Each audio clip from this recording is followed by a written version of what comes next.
Hey guys, welcome to the channel. As you see in the thumbnail, what if Deku become a villain part 7. Before I start, please do support for more awesome content and subscribe my channel and like this video and also share this video with your friends. I have created my other videos playlist, there you can watch my all videos easily, check out as well. Let's start this video. After giving his instructions, Izuku left the sports field without further discussion. He thought about looking back to see how the students were reacting to the day, especially one white-haired one, but didn't want to seem too interested. He had definitely gotten reactions out of the boy for sure, but probably had not made his job easier. Izuku stepped around the corner of the sports hall and stopped, sighing as he came face to face with the number 1 hero. That was quite the dirty trick. Are you trying to turn him against us? If today was enough to do, that he would already be a lost cause, Izuku responded. I needed to see what he is really like. Some pressure tends to make people expose more of themselves than they otherwise would. So, what do you think about the boy? He could be a great hero. He has plenty of power and showed signs of the capability to care and sacrifice for others. Although he has only shown that with his friends so far, and he did react to my challenges with more hostility than I expected. He also has no problem making his opinion clear when he thinks something is wrong. I may need to be more careful with my usual teaching approaches. We can't rely on any respect for authority or trust unless we earn it by his standards. All Might opened his mouth to say something. If you want to talk about this matter, we should head to the principal Nexus office first. I don't want to repeat everything twice. They walked to the principal's office where Nezu invited them in right away. So how did the new students do in your test? They have potential, but that isn't what you are really interested in, is it? True? Tell me everything that happened with Midoriya. Are you trying to tell me you weren't watching? Izuku said. It is the first day, and I am the principal. There are a lot of ceremonies I need to attend, Nezu responded. Izuku kept staring at him without flinching. I only saw some parts, Nezu added, holding up a phone, and the cameras don't record sound, something about privacy regulations. I did see he utilized his quirk and would like to hear more. Fine, Izuku agreed and explained the day's events. I didn't expect him to use his quirk so soon at school, Nezu said, but that only shows it can be used heroically, despite what the all-for-one we've known might have used it for in the past. That is good for us to remember. He glanced at All Might. The problem is guiding him in the right direction. Sounds like he is not the most receptive to your teaching. It is nothing we didn't expect, Izuku said. The most surprising part was how vocal and open he is about his views. I can respect being the only one with the guts to talk back. No one else in the class dared to do so, but it might also become a problem if his views contradict with the law.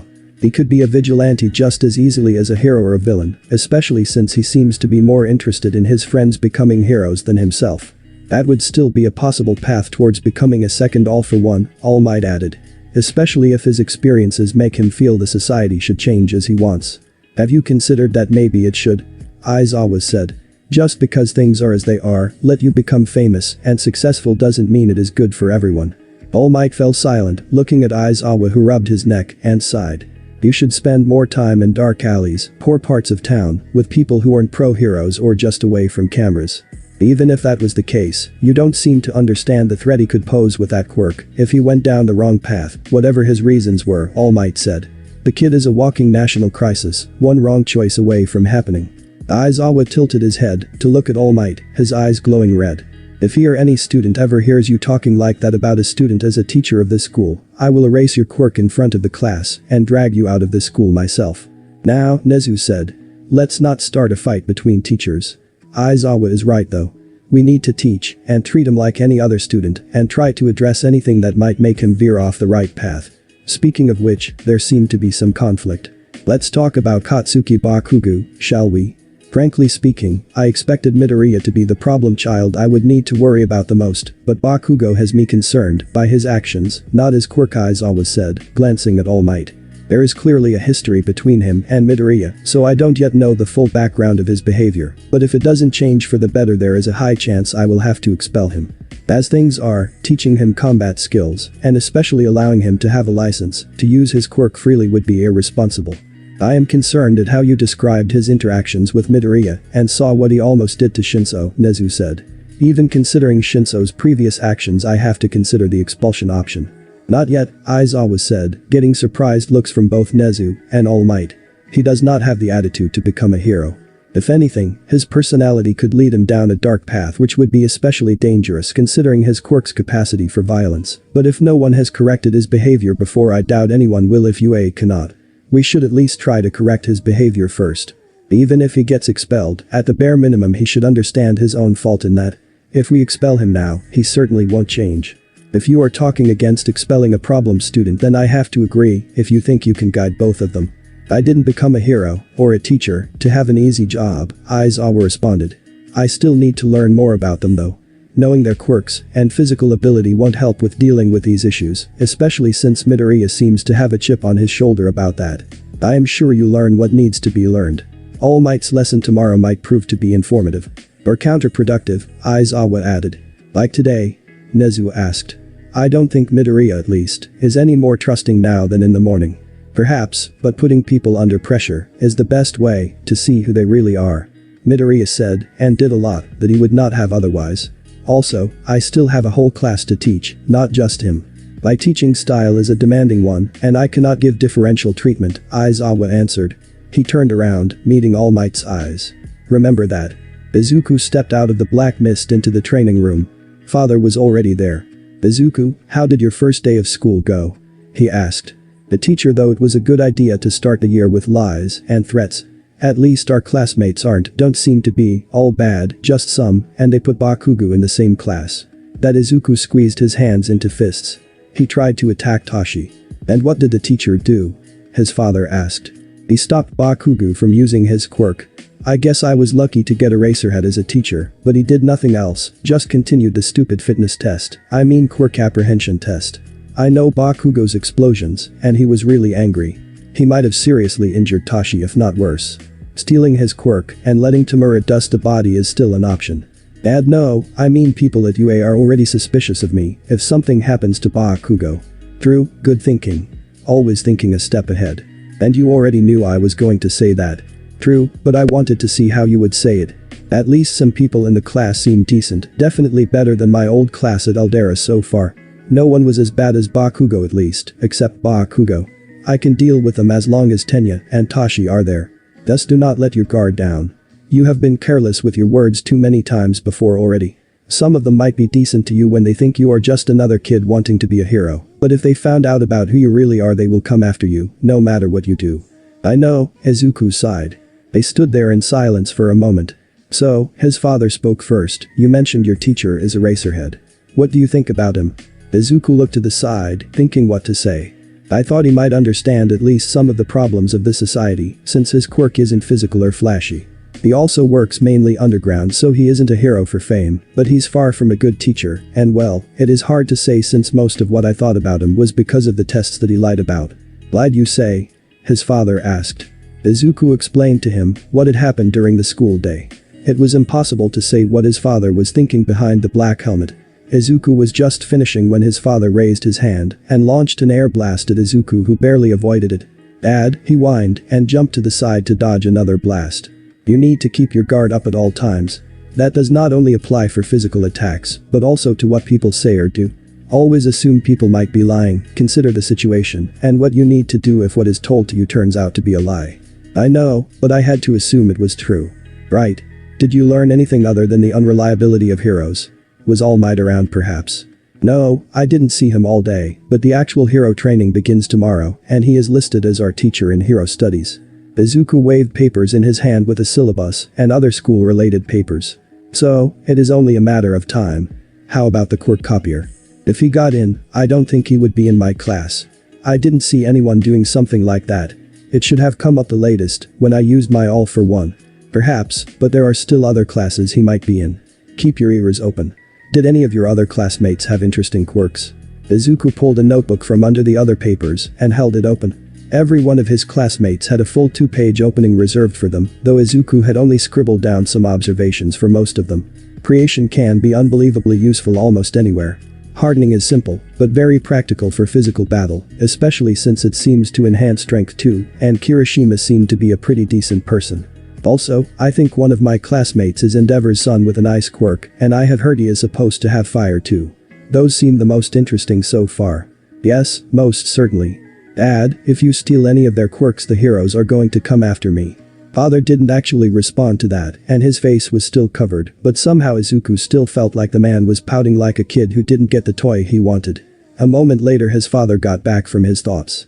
Well, it was only the first day. This kind of operation takes time. Keep your eyes open and try to learn something while you are there. Some of the teachers have to be competent at teaching at least to get the school such a reputation. As for your usual training, there is something new I want to show you. The doctor has completed his newest creation. Kurogiri, bring it in. The dark portal appeared in front of them, and a few seconds later something large stepped through. From the blackish skin color Izuku realized it was another Nomu even before its head came through, revealing the beak-like mouth and exposed brain. The creature was much larger than the previous Nomu, and muscular in the same massive way as All Might. It's not low tier, he concluded, remembering how his father had described the previous Nomus. Quite the opposite, Tamura calls it the anti-symbol of peace. It's meant to fight All Might. Izuku blurted out. His father chuckled. You catch on quick as ever. Given the right opportunity this Nomu should be able to defeat All Might. I'll believe it when I see it, Izuku said, his hand squeezed into a fist, trying to control his emotions from the thought of something defeating All Might. In time, but until then, want to take a shot at it? Are you kidding? If that thing is meant to be as strong as All Might, what chance do I have? About as much as you had against the low tiers when we began your training, his father said, maybe a bit less, but there is only one way to find out. There will be pain, but you need to push your limits to expand them. I don't quite trust you enough to leave your training to them. Now put your things aside and prepare yourself. Today you will experience the power needed to change the world. Okay, Izuku said, and gulped. It will be challenging, but your growth has been impressive, Kurogiri commented. One day even this Nomu will not pose a problem as long as you continue your training. Izuku smiled and stepped in front of the new Nomu. He breathed in deep and lit his dragon blades. Nomu, his father said, attacked. Izuku wasn't planning on just taking the attack and charged forward. Next thing he realized, the Nomu was already right in front of him. He jumped to the side, avoiding Nomu's attempt to grapple him. It turned at incredible speed to try with its other hand. Izuku's blades flashed and turned blue as he slashed off women's fingers. That was as far as he got. The Nomu rushed forward almost too quickly to see, and a massive hand grabbed Izuku's arm. In an instant he was slammed to the floor with cracks from his breaking ribs and nose. Izuku would have screamed, but the monster used his other hand to press his face against the floor. The arm the Nomu was holding cracked and broke. Izuku was gasping for air, barely able to breathe against the floor. Good first try, his father said, but Izuku barely paid it any attention. He could sense death hovering over him, but was unable to move under its hold, except for the still free unbroken arm. He screamed, muffled by the floor, and swung the blade hotter than ever over his head. Most of the pressure on his skull disappeared, and warm liquid fell on the back of his neck. Izuku raised his head and twisted around, screaming at the pain this caused in his broken arm still held down by the Nomu. Izuku pointed his hand at the monster's chest, and with a blue flash there was an explosion that left him temporarily blind and deaf. His broken arm was briefly pulled back agonizingly and then released. Izuku? His father's voice came right next to him. Izuku blinked as his sight started returning, but mostly his eyes squeezed shut as he bit his teeth together to not scream as his bones reformed themselves. Something touched his reforming arm, and the pain there eased somewhat. Izuku rolled to his back to ease pressure on his healing ribs. Slowly his breath eased, and he could focus on his father's form in front of him. That might have been a little much, his father said. Do you still feel anything broken? I think no. The pain is starting to go away. It was too fast. I couldn't react fast enough. Were you using the calm mind? No, I haven't really used it yet. It was your idea to use the quirk to focus in battle. You should try it. At least use the quirk next time you are healing broken bones. I'll try to remember that. Izuku drew a deep breath and let his father help him back up. At least you did quite a bit of damage on the Nomu, his father said, and gestured at the creature standing nearby. It had a large red mark across its chest, as if the skin was peeled away, showing the muscle tissue underneath. It regenerated the worst of the damage, but seems to have some difficulty fully healing back to normal. Look at the fingers you cut off. Izuku looked down. The Nomu really had regrown the fingers, but there was a red line going through all of them where they had been cut. I have to ask the doctor to investigate this. See if it has weakness in the regeneration or if it's something with your quirks. Very interesting either way. Good thing you didn't hit the brain. I would appreciate it if you do not kill this Nomu in training. Then again, if you can, it isn't as strong as I thought. You are great at motivational speeches, Dad. You avoided its first 2 attacks and inflicted injury. That is more than most pro heroes should be able to do. You might lack a speed quirk, but your reaction speed is improved greatly. Now, want to go again? Izuku hesitated for a moment, shaking his formerly broken arm. Maybe I should tell it to use a bit less force, his father added. That would be nice, Izuku said, and stepped in front of Nomu, his hand shaking a bit. After activating his blades, he concentrated on adding the calm mind at the same time.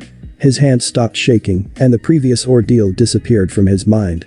The tales of the room disappeared, except for their tactical value as the terrain of the battle. The only really important thing was the Nomu in front of him, and he was acutely aware of every little twitch and movement of the creature. Nomu, attack, but don't break bones, a voice commanded. The creature's posture started changing, it was going to. Nomu was right in front of him, already throwing a punch. There was no use or time to form a shield. This Nomu would destroy him even with a shield. There was no fear in that thought, just an observation. Izuku bolted to the side and slashed halfway through the Nomu's arm. It shifted its balance to turn around, but Izuku didn't have time to land and change direction. The Nomu spun around and brought its other hand to backhand him. That slap alone threw Izuku several meters. Izuku adjusted his position mid-air and almost landed on his feet. He briefly dropped to his knee and used one arm to support himself. He didn't have time to get up as the Nomu attacked again and could only dive away once before being caught and pressed against the floor again. Enough, his father announced. Nomu let Izuku go, and thinking he was okay, Izuku stopped the calm mind. Ouch, he hissed, feeling the full pain from the impacts, although his bones seemed to be okay. Congratulations, son. If you were fighting a non-regenerating enemy, you would have effectively maimed them. How about this regenerating enemy? Izuku asked while getting up. The wound healed like the last ones. Started as it should, but slowed towards the end. The arm seems to work normally, but still has that scar. I'll have the doctor analyze them. More important right now is that I could see a clear difference in you compared to the first fight. Did you use the calm mind? Yes, Izuku responded. It helped more than I expected. I could focus on the Nomu and think clearly. It was like everything else barely existed, just me and it. That is good, but also concerning. Can you think of the reason why? Why? Izuku repeated and brushed his chin, thinking for a few seconds. I was totally focused on it. If anyone else tried to attack me. Game over, as Tamura would say, his father finished. Be very careful with that quirk, especially if you are fighting alone. I will. Now using it to do homework on the other hand. Right. Izuku yawned as he walked through the UA gate, still stunned that he actually went to school there. Thoughts of his awe drifted away quickly though as he fell deep in thought. The previous evening's encounter with the new Nomu had reminded him of how far he still had to go to have the power to change the world, or even just his own country. Hell, in terms of speed Izuku couldn't even keep up with Bakugo in the entrance exam combat, and worse, had been too slow to stop him from attacking Hitachi the previous day. If Eraserhead hadn't stopped him. Izuku didn't like Eraserhead after the previous day, but he could still be grateful. Even if the man was obviously made his teacher for his ability to erase quirks, including his all-for-one. Though the man wasn't too subtle about it, having admitted to being specifically briefed on Izuku. Izuku wondered if the man even knew the whole story with Izuku's father. Maybe Nezu and All Might hadn't told him everything. The hobo-looking man hadn't exactly focused on him, except for the softball throw, but entrance exam results were as good an excuse as any. If he just hadn't messed that up because of Bakugo. Both Izuku and Bakugo froze still as Izuku stepped out of the stairwell right next to the walking dynamite stick. Actually, that was unfair to Dynamite. That stuff is not actually that easy to set off. He was more like a bottle of warm nitroglycerin. Bakugo hopped back from Izuku and raised his hands, ready for battle with tiny explosions crackling on his palms. After the previous day Izuku didn't have any doubts about Bakugo's readiness to use violence. Izuku's expression fell blank, but within he had tensed throughout, feeling something in his throat. He shifted into a more defensive position, hands open, ready to use either all-for-one or vibration. Were things really going to be like this his whole time at UA? Briefly Izuku wondered if it would be easier to get away with stealing Bakugo's quirk. Eventually Bakugo broke his stare and, still ready to strike, stepped towards the class. As he came closest to Izuku he whispered under his breath. I will destroy you. A year ago you might have been able to, Izuku whispered back. Bakugo scowled but kept walking, never completely turning his back to Izuku. Izuku kept several meters distance until they got into the class, and he slipped into his seat between Tenya and Hitachi. They kept the same sitting order in every class, and Bakugo settled on sitting at the opposite side of the room in every class too. Hitachi didn't even need to use his brainwashing. Other students generally didn't bother them. Many of them seemed more awkward or hesitant than afraid or hostile, but Izuku mostly kept Tenya and Hitachi between himself and them whenever they left the classroom. Tenya especially made for a good barricade. When their lunch hour rolled around, the trio stood and departed the classroom quickly. As they left the classroom, Tenya spoke up. "Izuku, I know yesterday didn't end well, but you shouldn't avoid our classmates. You should at least try talking to the ones that seem to accept you. That goes for you too, Hitachi." Izuku sighed and looked at Hitachi. "He is probably right," Hitachi said, and both looked around. They had already walked away from their classmates, and the corridor was full of other students. Izuku could spot only one familiar person, mostly because Shoji towered above the other students, and some walking behind him snickered, while one of them pointed at him. Another waved her hand stupidly. Izuku scowled and walked towards his six-armed classmate. "Hey Shoji," he called loud enough for the snickering group to also hear, "want to have lunch with us before today's hero training?" He made sure to emphasize the hero part. The snickering group's faces dropped. It was difficult to tell how Shoji felt under his mask. What was the point of that anyway? A mouth that formed in the end of one of his arm tentacles was smiling, however. Even Izuku had to admit that it could be startling to witness the first time. "Sure," Shoji answered and looked at the trio as Hitachi and Tenya had caught up to Izuku. "If you'll have me. I don't want to intrude." "It's okay. You seem decent enough as a person to spend time with," Izuku said. "Also, I think we have something in common." "Oh, what is it?" "Yesterday when you asked if Bakugo's behavior was because of my quirk, I got the impression you were familiar with that kind of stuff, and mutant-type quirks are the ones people most often discriminate against," Izuku said, and glanced where the snickering students' backs were getting further away from them. "You aren't wrong. You don't need to explain," Izuku said. "All of us understand. Let's get some food." They went to the cafeteria and got a 4-person table. Izuku froze for a moment, seeing Shoji eat with a mouth he formed at the end of one of his arms, rather than take away the mask he seemed to always wear. He blinked a couple of times until his thoughts moved to wondering how Shoji's intestines worked with that. After giving up, he focused on his own food. Shoji had his own reasons for eating like that, and Izuku wasn't going to complain about it or push him to talk. "So," Shoji started carefully, "why did you want to become a hero?" "My entire family are heroes, and I want to continue the Ida name in heroics," Tenya said. "Also, someone taught me I should always stand up against what is wrong. I want to prove to people my quirk can be used to help people," Hitachi said. "That it doesn't make me a villain." Shoji nodded to both of them. "I came here because these two came here," Izuku said between mouthfuls with a totally neutral face. Shoji actually made more eyes to stare at Izuku after that answer. "Really? Really?" Izuku said and ate some more. "It is true, at least partially," Tenya confirmed. "Personally, I think he is and wants to be a hero more than he admits to. He never turns away from injustice." "Already saved me," Hitachi added, "and my chances of being here. It was too much of a hassle going to different schools," Izuku said, holding the back of his neck in a Hitachi-like way. "How about you, Shoji? Part wanting to help people, part the same as Shinso." "Welcome to the club," Izuku said. Lunch passed quickly without a hassle, and next up was the start of their hero training. Izuku was sitting on his seat, nervous of who would be teaching them.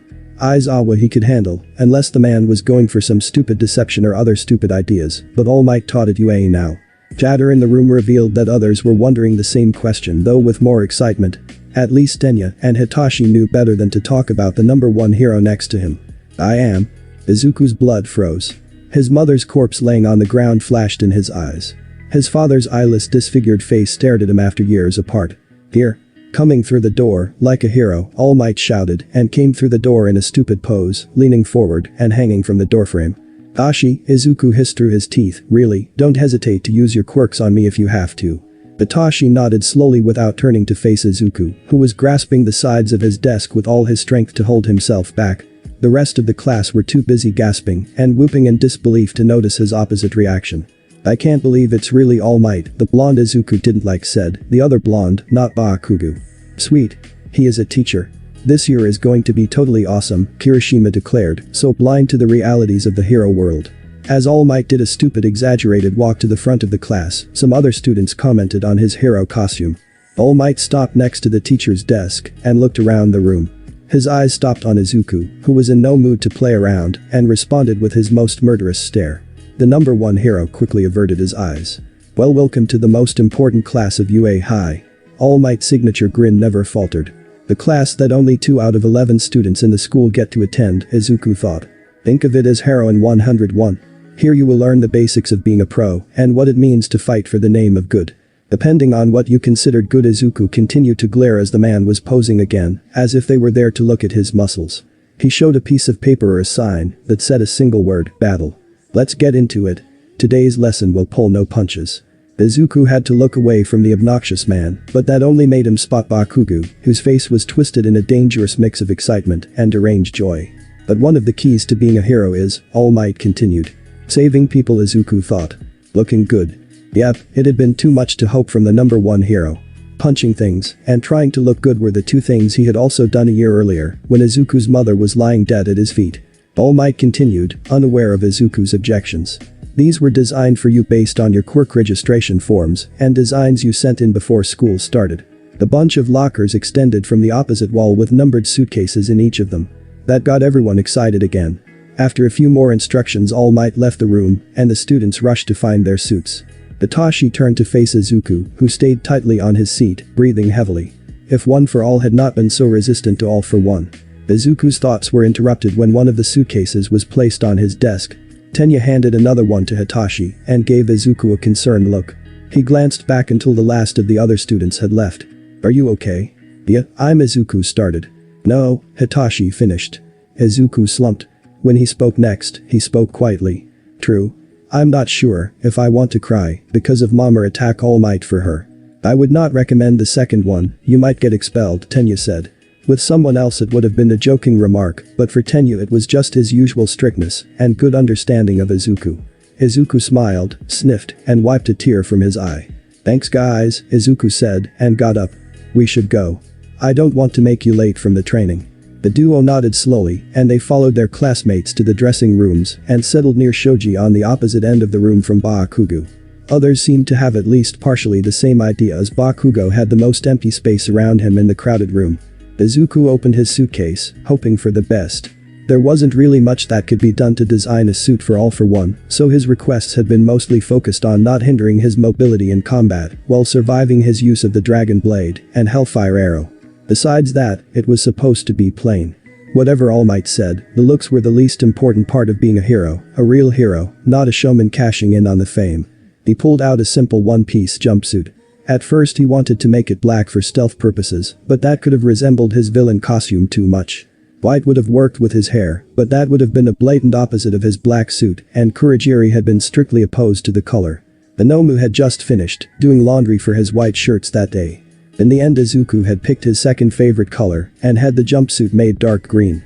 The designers had also added some black details and foot reinforcements he didn't mind. More importantly, he had gotten red shoes this time, along with an equipment belt and gloves that had holes on their palms for All for One, and some kind of protective layer covering the backs of his hands, though not hard metal like his other gloves. Naturally, the equipment belt had a holder for notebooks, and everything was stronger and more fire-resistant than regular fabrics. Finally, the costume had nothing for his head. It wasn't like he needed to hide his face in this world of superstar heroes, and the next winter was far away. Some kind of gas masks might have been useful though. Changing to the simple costume didn't take long, especially compared to Kenya's costume that made him look like a mix of a medieval knight and a sports car. The larger teen had barely put half of his costume on by the time Izuku started turning around and flexing his limbs to test if the costume would hurt his mobility. It definitely was not as accurately measured as the costume his father had gotten him. The material was flexible and didn't hinder his movement significantly, but the jumpsuit felt a bit too tight, fitting him a bit too snugly and skin tight. Then again, maybe the designers had done that on purpose. Tight costumes did help heroes show off and get more pictures taken of them, All Might being a prime example. Izuku sighed, but it wasn't really something that mattered now. He turned to Hitachi. If anything, Hitachi's costume was even simpler than Izuku's. Instead of a jumpsuit he had a tight black t-shirt, gray pants that were a bit baggier but would not get in his way, and black boots that looked a bit like those of Izuku's villain costume, but perhaps a bit lighter. For Izuku, the most interesting part of the costume was black arm guards on both his arms, wider than the arm itself, reaching from the edges of his gloves to the elbows. Izuku tapped one with a finger. It was hard, though it didn't seem metallic, carbon fibers maybe. What do you think? Hitachi asked. I got the idea from how you use your flame shields. I thought something similar might improve my defense, even if they are narrower. I also made sure to ask for fireproof gloves. That's a great idea, Izuku said with a wide grin. We have to train with them after school. Yeah, I was going to ask for your help with that. My new apartment is close to a nice sports field. We could go there. Oh right, you moved closer to school, Izuku said, excited. Closer than you, Hitachi said, unless you bought a new mansion and didn't tell us. No, but if you'd like one, Izuku shrugged, forcing a thoughtful expression onto his face. They stayed quiet for a moment, as did those closest to them. Then both burst out laughing. It took them a moment to calm down. Unfortunately, that might be a little too much to convince Dad on. Understandably, Hitachi agreed. They waited for Tenya to finish putting on his overly complex armor and headed to the training site. They were the last of their class to exit the changing areas. The training site was another one of the mini-cities UA maintained for the hero classes. All Might was standing in the middle of the street at the end of the corridor they entered through. Izuku could already feel his blood pressure rising at the sight of the man. He fell a few steps behind Hitachi and Tenya. You look so cool, All Might said with a thumbs up to the students, finishing something the latecomers didn't hear. Now shall we get started with you bunch of newbies? Now that you are ready, it's time for combat training. Sir, Tenya said, raising his hand, this is the fake city from the entrance exams. Does that mean we will be conducting urban battles again? Not quite. I am going to move you 2 steps ahead. Most of the villain fights you see on the news take place outside. However, statistically speaking, run-ins with the most dastardly of evildoers take place indoors. Think about it. Backroom deals, home invasions, secret underground lairs. Truly intelligent criminals stay in the shadows. All Might's explanation caught Izuku by surprise, mostly because he was making sensible points for once. For this training exercise you will be split into teams of good guys and bad guys and fight 2-on-2 indoor battles. The brief explanation was followed by a series of questions from the students. Izuku squeezed his hands into fists when the first question Bakugo was able to come up with was how much they were allowed to hurt their opponents. Since obviously the question didn't come from concern over his fellow students. Uraraka on the other hand was concerned over a possible threat of expulsions, thanks to Eraserhead. All Might moved on to explain the training scenario. Unfortunately, he had already forgotten the mostly sensible examples he used before, and the training scenario sounded more like an action movie battle with villains guarding a nuclear weapon inside an office building for some reason, and heroes trying to get the bomb, or defeat the villains in time, not like a real situation which would require them to do both. Well, if the point was just to learn to fight it might be adequate, except neither All Might or UA had yet to actually teach them anything about fighting. Maybe they wanted to test them like the first time Izuku faced a Nomu. Time is limited and we'll choose teams by drawing lots. The traditional you have to be able to work with anyone approach, Izuku muttered just loud enough for Tenya and Hitachi to hear. It isn't completely wrong you know, Tenya whispered back. Heroes often have to work together and may not have any options in an emergency. What's that? All Might called. Tenya instantly bowed. Nothing sir. Please excuse my rudeness. Next they had the team selection. Even the ever-polite and dedicated Tenya groaned when he was paired with Bakugo. Izuku placed his hand on Tenya's shoulder. My condolences. He's not going to cooperate with you, so your best chance is just letting him go and using him as a distraction. Izuku Midoriya and Fumikage Tokoyami All Might declared another team and Izuku started searching for his new ally. He hadn't yet talked with Tokoyami, but the bird-headed classmate in an all-black cloak was easy to recognize. He might also understand what it was like to be discriminated against for his quirk, so Izuku wasn't completely pessimistic about the potential teamwork. Izuku decided to test his theory and offered his hand for a handshake.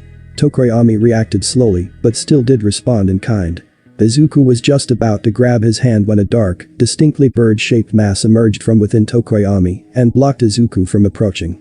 Also, much to Izuku's surprise, it could talk. Don't come any closer. I won't let you touch Fumi. Izuku took a step back in surprise and looked at Tokoyami, a question in his wide eyes. Tokoyami however was already in action, trying to hold down the shadow creature. What are you doing Dark Shadow? He is our ally. That doesn't mean I am going to trust him. If he tries anything I won't hesitate to deal with him. Stop this foolishness Dark Shadow. Don't trust him Fumi.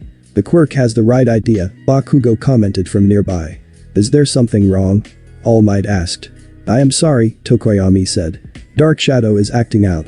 He's a sentient quirk. While it had already been pretty obvious, the word sentient quirk lit a glint in Izuku's eyes, and he pulled out one of his notebooks.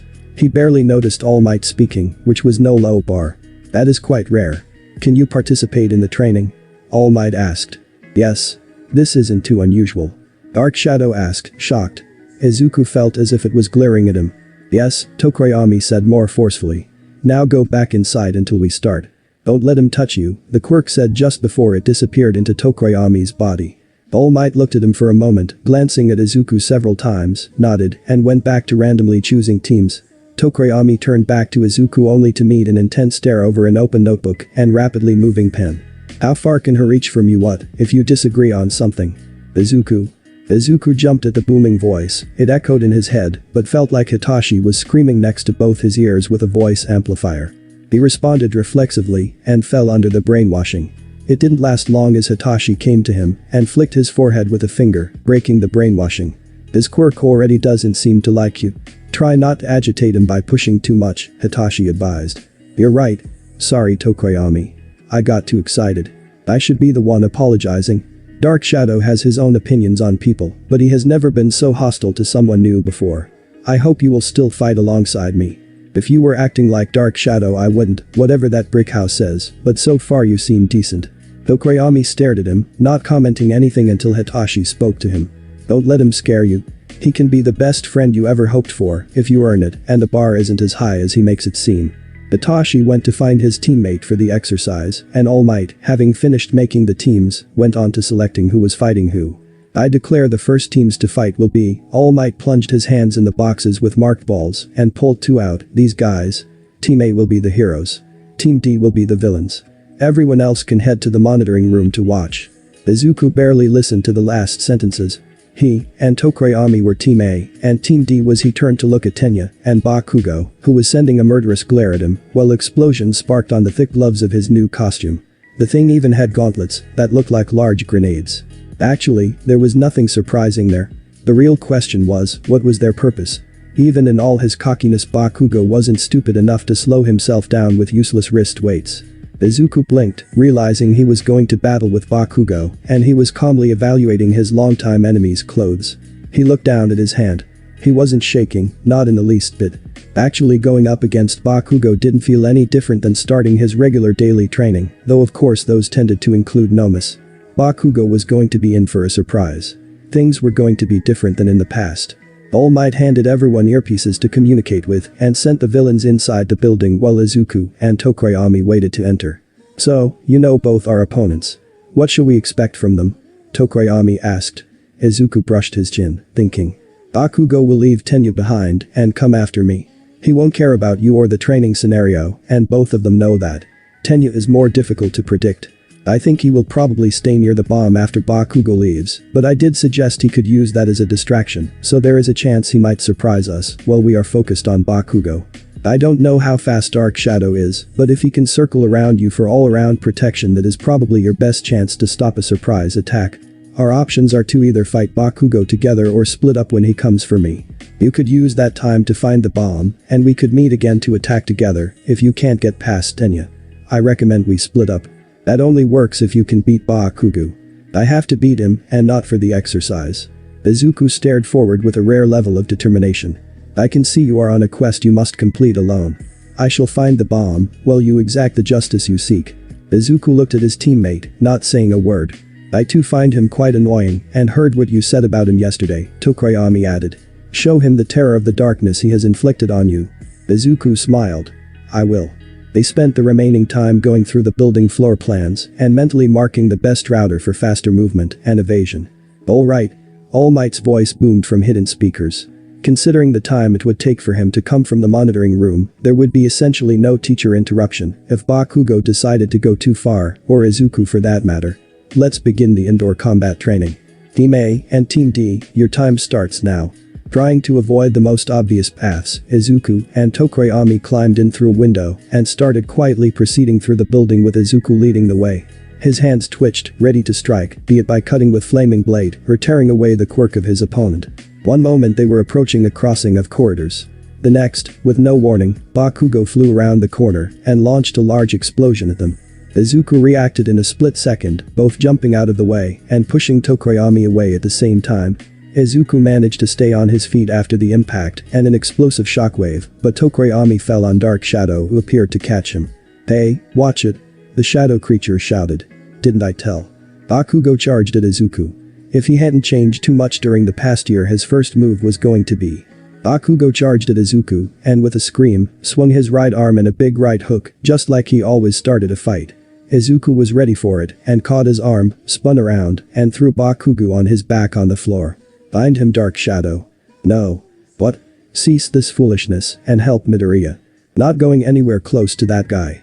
While they argued, Izuku shifted to bring his foot down on Bakugo in a big axe kick. Bakugo let out an explosion from one of his hands and spun out of the way just in time and flew back into a standing position. The two faced each other again, neither yielding a millimeter or bothering with any pointless words to each other. "Go, Tokoyami!"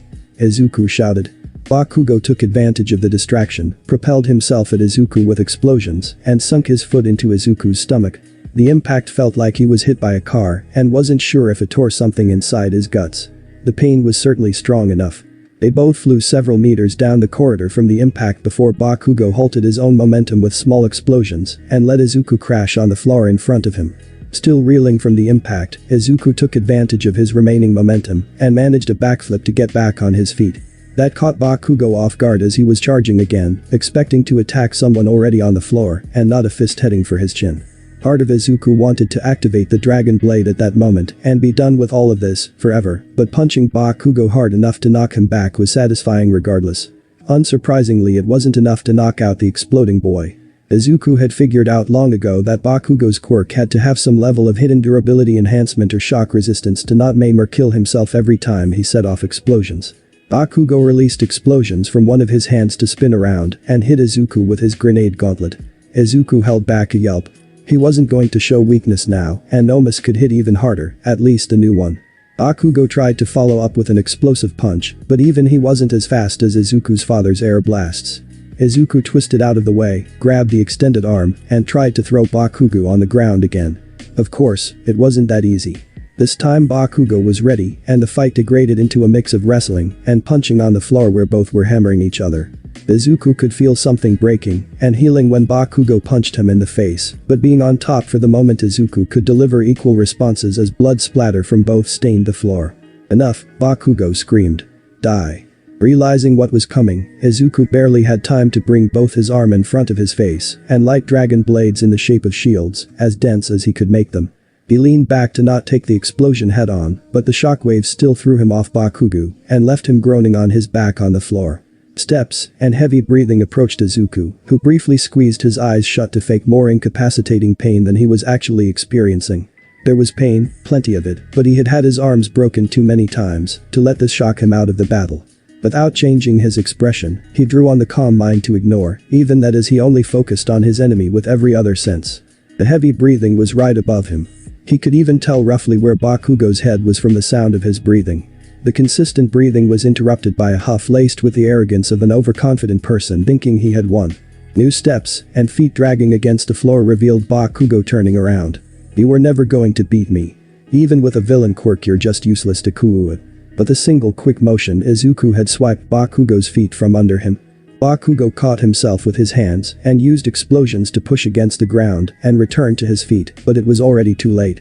Izuku jumped up and at Bakugo's back, slamming him on his stomach. Having had enough of the battle, Izuku without hesitation slammed his hand on the back of Bakugo's head. The other snaked around Bakugo's neck. Izuku could have choked him from that position, but he was more concerned with holding on at any cost until his deed was done. "Don't you dare, Deku." Bakugo was thrashing hard, a set of other explosions strong enough to lift them both off the floor and slam Izuku against the wall fired off, but Izuku only squeezed harder, refusing to let go. He could feel the explosion quirk inside Bakugo and grabbed it with none of the carefulness he usually applied. Soon Bakugo literally roared like an animal, but his movement slowed as his body tensed. He was gasping for air with whimpers of pain in between. "You shouldn't have resisted," Izuku whispered, his words cold as ice. He released his grip and pushed a whimpering Bakugo off him. The formerly explosive blonde fell on the floor and simply stared up at the ceiling as Izuku rose to his feet. He took off one of his gloves and held open the hand, making sure it was visible to a nearby monitoring camera. He already had a little experience with this quirk from when his All-for-One first appeared, so after a brief moment of focus, small explosions sparkled on his palm. He looked straight at the camera, closed his hand into a fist, and turned around. Only at the last moment he remembered the rules of the fight and pulled a capture tape from his belt. It only took a few seconds to wrap it around Bakugo's arms. There wasn't a word in response to him taking down an opponent.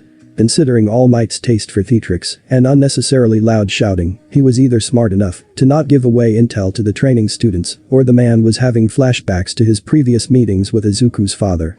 Izuku turned again to leave, but he only took a few steps before Bakugo spoke, just whispering at first, but getting louder with every repeat.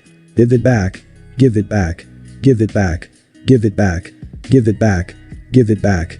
Bakugo had already risen to a sitting position with a stare that still looked, well, empty, for the lack of a better word, but his face was twisting in rage. His arms bulged, tensed, and shook against the capture tape. You already lost, Izuku said. Get out while I go fight Tenya, and maybe I'll give your quirk back. You will give it back now. Bakugo screamed. The capture tape snapped in two, and he charged at Izuku. Of course, he started with a right hook again. Izuku stepped aside, and instead of throwing Bakugo like before, he detonated a small explosion next to Bakugo's face. It was more like a smoke bomb, but to Bakugo the shock of being hit by his own quirk was like a nuke going off outside. He barely avoided falling on the floor again. Young Bakugo, you've lost, stop fighting. All Might's voice came from the speakers.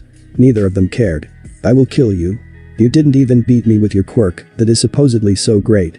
You think you can kill me now as a quirkless? Oh, you might have stolen my quirk, but don't think I can't kill little useless Deku. I may not be able to produce explosive sweat now, but these gauntlets are not just for show. They have been storing up my sweat since I put them on for one monster blast. Bakugo raised his arm and pointed at one of the gauntlets. He pulled a literal pin out of it. Young Bakugo, don't do it. All Might shouted. You'll kill him. Izuku was pretty sure he'd survive the blast, but not without having to explain his regeneration quirk. The nearest side corridor was too far, and the reinforced walls didn't have as much as a door anywhere near. He could see a glow of death sparking inside the gauntlet with Bakugo's near-insane stare behind it. Izuku ran at Bakugo. In a last desperate try he reached forward and slapped the gauntlet just to move it a little bit as he dove in the opposite direction. The entire world turned into light and ear-rupturing noise. Izuku could feel burning heat through his supposedly fire-resistant suit as the flash blinded him. Izuku's ears were still ringing as his vision started returning, though it didn't do him much good with the decimated corridor filled with dust impeding his sight. He coughed, missing the built-in gas mask of his black costume. Deku? Bakugo screamed, still raging. He emerged from the dust, his skin reddened, and wounds from shrapnel all over it. His arm in particular, the one with the gauntlet he had fired from, was hanging limp and visibly busted. Half of it was purple like one giant bruise. Bakugo had never been injured by his quirk like that. Of course, it wasn't his quirk anymore. And despite all that he started shakily raising his other arm to point its gauntlet at Izuku at point-blank range, too deranged to realize that using it would kill them both, as far as he knew at least. There was a quick swish as Izuku's dragon blade ignited, and in a single swing cut off the gauntlet's handle Bakugo used to set off the explosion. Izuku followed with a punch to the face, and second, and third. After the fourth one Bakugo wasn't trying to straighten himself back up as fast, and blood was dripping down his chin. Izuku pushed him against a partially collapsed wall, one arm against his chest, the other holding a bright blue dragon blade in front of Bakugo's face, where he could easily deliver a fatal blow. He spoke very slowly. You lost. Stop before you kill someone. Never. Bakugo shouted, spitting blood on Izuku's face. If you think I would surrender to a villain like you, you're insane. I will beat you, and the others will see things like I do soon enough. I will destroy you. You will be done for, and the same goes for the idiots that take your side, especially the motorhead, and your brainwashing villain FR. Bakugo fell, quiet as Izuku swung his blade closer to him. The dragon blade shined even brighter than before, and Izuku was holding it close enough to Bakugo's neck to make his skin blister. Izuku himself leaned in close enough that the heat was uncomfortable on his own neck. His voice when he spoke on the other hand was the coldest and most threatening it had ever been. If you have a problem with me, you can come fight me. I even welcome it. I am no longer the weak kid you could push around. Izuku fell quiet for several seconds, but if you as much as pick a hair from one of those two's heads I will kill you with your own quirk, and I will do it slowly till even your mother can't recognize what is left of you. His father would have been so proud. Throughout the whole thing Izuku didn't break eye contact or even blink. He gave no reason to even imagine him being anything but 100% serious with his threat. Seeing genuine fear in Bakugo's eyes was truly satisfying. I am here. All Might shouted from down the corridor. Izuku's blade flashed just a little hotter, making Bakugo jolt before Izuku extinguished it and grabbed Bakugo's tank top. He threw his former nightmare to the ground like a bag of trash. Young Bakugo, don't. All Might started saying when he arrived and stopped to look at the boy laying in a heap on the floor, then at Izuku standing over him. His costume was half torn or blown away with what was left of the upper half hanging by a narrow strip of fabric from one shoulder. His body was covered in scratches, bruises, and burns. He wasn't allowing the regeneration quirk to heal. As satisfying as it would have been to stand over defeated Bakugo completely unharmed, he didn't want them knowing about that quirk. He thought he saw a hint of fear in the so-called hero's eyes. He attacked me after I had already captured him, Izuku said, trying to not show his feelings to the large man, and tried to kill me. He stole my quirk. Bakugo screamed, struggling to get up. Midoriya, All Might started, and paused, used his quirk legitimately, to win a training battle. You used your quirk at least indirectly, after you had already lost, and in a way, that could have killed him. He looked around at the destroyed corridor. Both of you? We will have a talk with Aizawa and Principal Nezu after the exercise. They will likely call your parents to join us. Are Tenya and Tokoyami okay?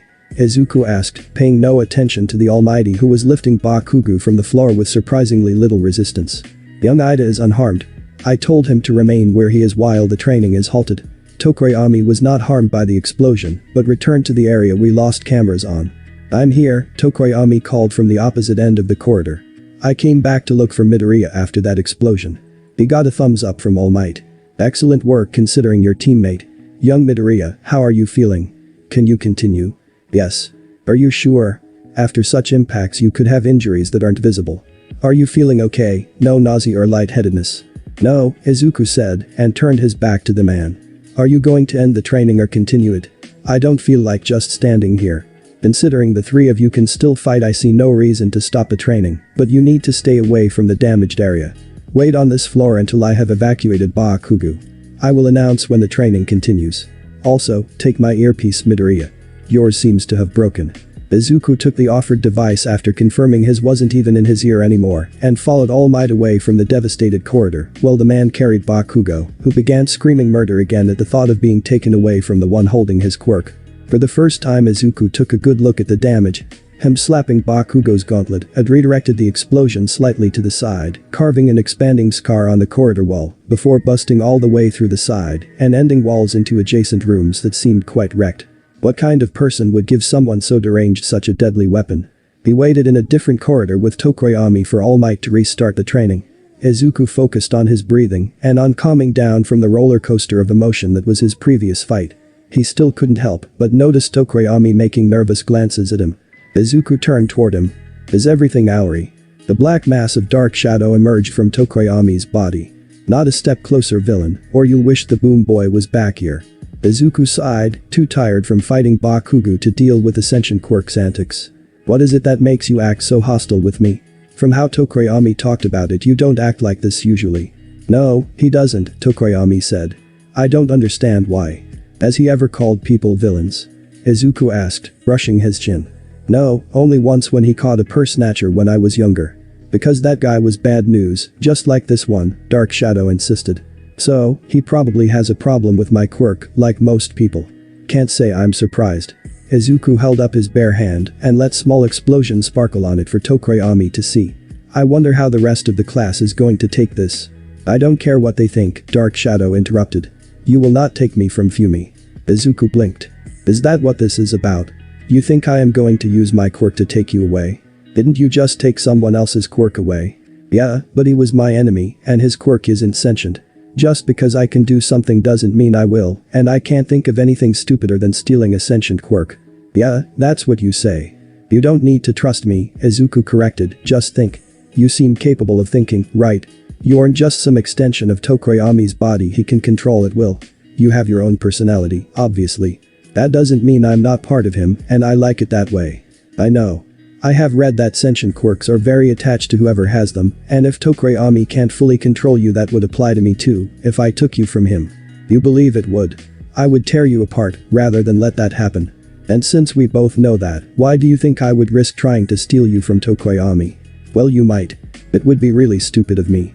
He's right, Dark Shadow. I've been trying to tell you, Tokoyami said, clear irritation in his voice.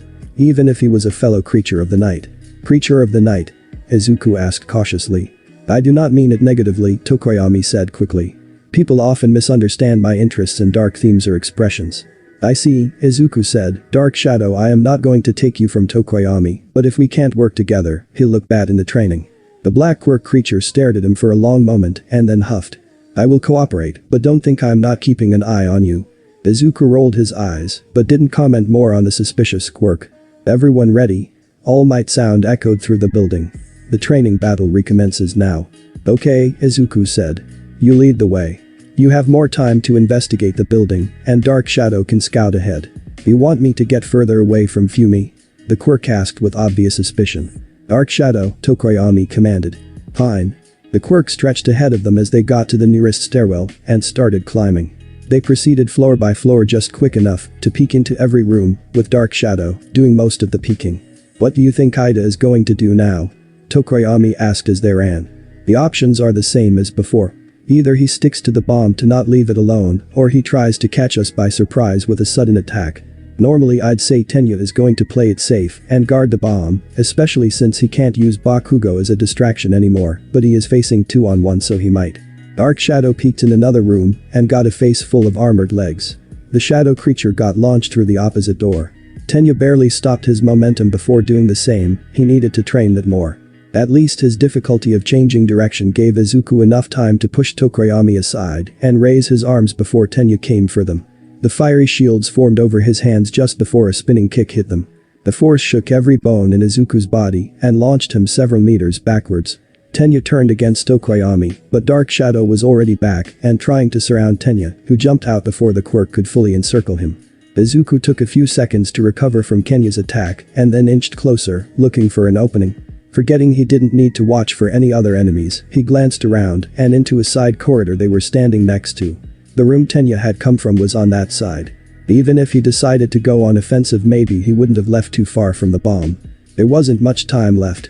Tenya could win just by holding them there for a moment. Izuku bolted to the side corridor and used the earpiece to talk with Tokoyami. Try to hold him there. I think the bomb is close. Izuku turned into a parallel corridor.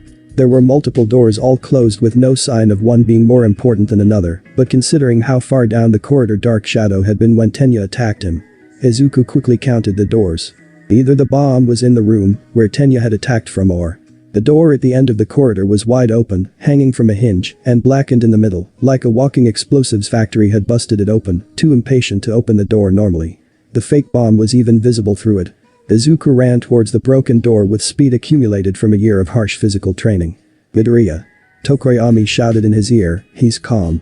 The door behind Izuku flew off its hinges as Tenya kicked through it and landed behind Izuku, only bumping on the wall slightly.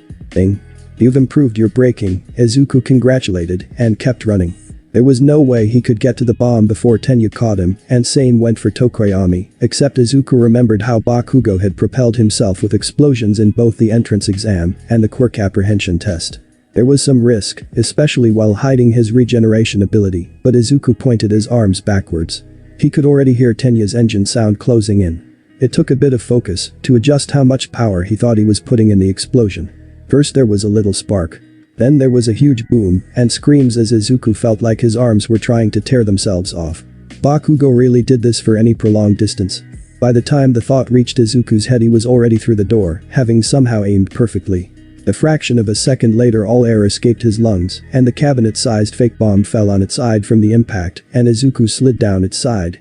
He let himself fall on his back, breathing hard as he came back from the high of battle with a giant grin on his face. If there was one thing in the world he could agree on with Bakugo, it was that winning was nice. He was also surprised his ribs hadn't cracked from the impact. If he had had time, he would have investigated if the explosion quirk really had hidden side effects. Descending on that pit of muttering, he almost missed the caped gorilla's shout. The heroes win. There was another shout he did not miss. Izuku. Izuku pushed himself to a sitting position to face Tenya, who had finally arrived in the room. His armor-like costume was missing some pieces and largely blackened, at least on the front side, but the larger team moved with no sign of being hindered by serious injury or pain. Still, Izuku couldn't be sure. I didn't hurt you, right? What? No, not really. I was surprised. You were able to catch me off guard with that explosion. I should have expected that possibility after Bakugo was defeated. Yes, you should have, Izuku agreed and jumped on his feet in a single quick motion. Are you uninjured? Tenya asked this time. I'm okay, or at least no worse off than after beating McBoom. Well, that was quite a bump I guess. Izuku nodded towards the fallen bomb with a dent on its side. Tenya didn't look convinced. Are you sure you're okay? Yes, Izuku looked away from Tenya and back at the dented bomb, though I might owe that to Bakugo's quirk. I see, Tenya said. I won't tell him if you don't. Too late for that, Izuku said and pointed at the earpiece transmitting everything they said. He sighed. Let's get out of here. They joined Tokoyami, who had considerately waited outside the room, and headed back downstairs. Izuku spent most of the time stretching his arms. They still felt like they might fall off because of the force from the explosion. He hadn't felt like that since after his early training sessions with his father and Kurogiri. It was a calm walk until they passed a side corridor leading to where Izuku and Bakugo had fought. Tenya walked all the way past it and then took a step back to look at the destroyed area. What happened here? Bakugo, Izuku responded without stopping. Forget not being injured. How are you still alive? Tenya said and took a few running steps to catch up. Training. When did we train to survive getting a building dropped on us? When we tried to not get blitzed by you. You can survive anything if you get out of the way before it hits you. No one had a counter-argument for that, so they got out talking about the short fight between Tenya and Dark Shadow. All Might was already coming with the next teams. Hitachi, a guy with a tail, Ajiro, if Izuku remembered the name correctly, Shoji, and Endeavor's son Todoroki. Hitachi ran ahead to Izuku's group. Izuku glanced at Tenya covered in dark soot and then down at himself. We're okay, he said before Hitachi could ask. I beat him. I beat Bakugo. You should have seen his face when he realized I got him. Izuku held up his open hand and let small explosions sparkle on it. Hitachi softly punched his shoulder. I knew you would, even if you look like you got sucked through a jet engine. Both of them smiled at that. It is good that you are still standing Midoriya, but you should still go see Recovery Girl to be safe. You can return young Bakugo's quirk there. I'll go after Tashi's match, Izuku said more rudely than he should have, trying to maintain his cover. I don't want to miss it. Tashi? All Might asked. Izuku pointed at Hitachi. I see. I think that is okay.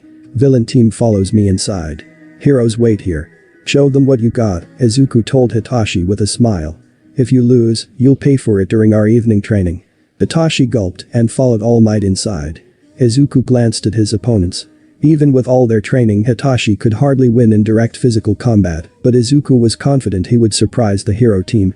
A moment later All Might came back out and led the trio to the control room. As soon as Izuku and his two companions stepped into the room, everyone turned to face them. Izuku drew a deep breath and observed carefully how everyone acted. A few stepped back when Izuku got close, and he was confident it was not because of his slightly disturbing appearance. There were exceptions though, like Kirishima. Hey Midoriya, that was a totally manly battle. Even using Bakugo's quirk was somehow manly. Somehow? Izuku asked, raising his eyebrows. Well, I mean, even if it was an exercise, stealing is kind of wrong. If a villain tries to shoot you, and you take away his gun, is that wrong? Izuku asked. Well, no, B. There is no, but, Izuku said, and turned away from the redeed. Maybe he wasn't a bad person, but he was still raised into the prejudices of this society. Izuku much preferred to focus on the large screens across one of the walls. Hitachi and Ajiro were already standing by the now dented fake bomb, though apparently in a different room. Something poked at the back of his leg. Tenya had found a chair from somewhere and was offering it to him. I know I can't convince you to leave before this fight is over, but you should at least sit down. Izuku nodded and sat down. Tenya remained standing next to him, and surprisingly Tokoyami stayed almost as close on the other side. The rest at least gave them space. All Might was looking at him from a few meters away, but turned his head as soon as Izuku's narrowed eyes met his gaze. Right, the preparation time is almost over. He held up a little microphone in his hand. Or, maybe it was a normal-sized microphone, and just looked small in the boisterous hero's giant hands. Are you ready? You know the whole point of the speaker system is that you don't need to shout all the time? Izuku asked. A girl with dark purple hair and headphone jacks for earlobes nodded at that. All Might glanced at him and continued, slightly less loudly. Your time begins now. Shoji was the first one to enter the building, spreading all his arms out with ears on each one of them. Almost instinctively Izuku's hand moved to get his notebook from its holder. Only halfway into the motion concern rose, and he twisted to see if the notebook had survived. The corner of its holder was torched, and the notebook was blackened and torn from that corner, but at least his notes were mostly safe. By the time Todoroki walked into the building, half of his body was covered in ice, and Izuku was already scribbling notes. Where did he get that? Someone asked in the background, but Izuku didn't have time to see who. He was too focused on being surprised that Shoji was stepping back outside as Todoroki already declared victory. Then Izuku blinked and the whole building was covered in ice. He instantly looked for the screens showing the villain team. To his relief, both Hitachi and Ejiro were okay and just had their feet frozen onto the floor. With his concern relieved, Izuku was free to nerd out over Todoroki's quirk. If he ever wanted to take the quirk of any of his classmates other than Bakugo, Todoroki was certainly high on the list, even if it took Izuku years to reach the same ice output. Todoroki then simply walked inside with seemingly no worry in the world. Hitachi and Ejiro were still stuck in the ice, stunned at what had happened. "Don't just stand there," Izuku whispered, and almost like Hitachi had heard Izuku, he began hitting the ice with his arm guard and spoke to Ejiro. "Use your tail to break the ice." After a few seconds Ejiro did as Hitachi said, but never responded out loud. Actually, Izuku noticed him pressing his lips tighter together. Onto the blacklist Ejiro went, getting out of the ice faster than Hitachi, and even slamming the rest of the ice trapping Hitachi with his tail weren't enough to change that. They didn't have time to take advantage of that situation as Todoroki walked into the room. Ejiro leaped to Todoroki, propelling himself with his tail, but Todoroki slightly twisted his right foot. A burst of ice rushed across the floor until an ice pillar burst out of it right below Ejiro. In less than a second his attack was stopped and he was completely trapped by the ice pillar. Gasps and statements of wonder filled the monitoring room. Izuku wondered how much about that had come from the quirk and how much from training. "It's not your fault. We are just playing on different levels," Todoroki said. He launched a similar attack towards Hitachi only for his eyes to widen as Hitachi darted to the side, avoiding the ice. The rest of the class observing were equally impressed. "That attack is fast, but not as fast as Tenya," Izuku commented. The taller teen simply nodded as Hitachi dodged another ice attack and hid behind Ejiro's ice pillar while talking to Todoroki. "He improved greatly during our training," Tenya said. "I have only ever fought two people who are more difficult to hit." "So," Hitachi said back in the training building, "I guess you've been observant enough to hear how my quirk works, since Mr. Boom Boom made me use it yesterday." Todoroki didn't answer and instead sent a much wider wave of ice that passed around both sides of Ejiro's ice pillar and finally caught Hitachi, freezing his feet on the floor again. "Well, he did pretty well I guess, Kiro," one of the girls said.